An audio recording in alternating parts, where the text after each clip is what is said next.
কঠিন এক দুঃসময় ইরানের জন্য হেলিকপ্টার বিধ্বস্ত হয়ে প্রাণ হারিয়েছেন প্রেসিডেন্ট, পররাষ্ট্রমন্ত্রী সহ কয়েকজন ঊর্ধ্বতন কর্মকর্তা।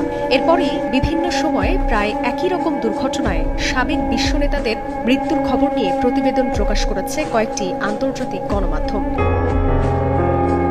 তুরস্কের বার্তা সংস্থা আনাদোলুর খবর, ১৯৩৬ সালে তৎকালীন সুইডিশ প্রধানমন্ত্রী আরভিড লিন্ডম্যানকে বহনকারী উড়োজাহাজ ঘন কুয়াশার মধ্যে চলাচলের সময় বিধ্বস্ত হয়। এতে নিহত হন লিন্ডম্যান। ১৯৪০ সালে দুর্ঘটনায় নিহত হন প্যারাগুয়ের তৎকালীন প্রেসিডেন্ট মার্শাল হোসে ফেলিক্স। ১৯৫৮ সালে ব্রাজিলের তৎকালীন অন্তর্বর্তীকালীন প্রেসিডেন্ট নেরিউ রামোস বিমান বিধ্বস্ত হয়ে প্রাণ হারান। এক বছর পর ১৯৫৯ সালে নিহত হন মধ্য আফ্রিকান প্রজাতন্ত্রের প্রেসিডেন্ট বার্থেলেমি বোগান্টা। এ তালিকায় আরও আছেন ১৯৬৬ সালে নিহত হওয়া ইরাকের সাবেক প্রেসিডেন্ট আবদুল সালাম আরিফ। নগদে ৫০০ টাকা বা তার বেশি পেমেন্টে পেতে পারেন ঢাকায় জমিসহ ২০ কোটি টাকার পুরস্কার।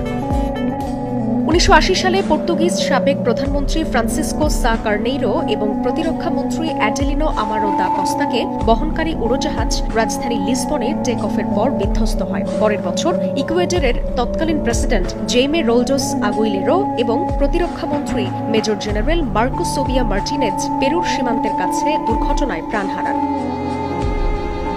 বিশ্ব নেতাদের নিহতের এমন তালিকায় আরও আছেন লেবাননের সাবেক প্রধানমন্ত্রী রশিদ কারামি, পাকিস্তানের সাবেক প্রেসিডেন্ট জিয়াউল হক এবং তার সঙ্গে থাকা মার্কিন রাষ্ট্রদূত আর্নল্ড লুইস রাফেল।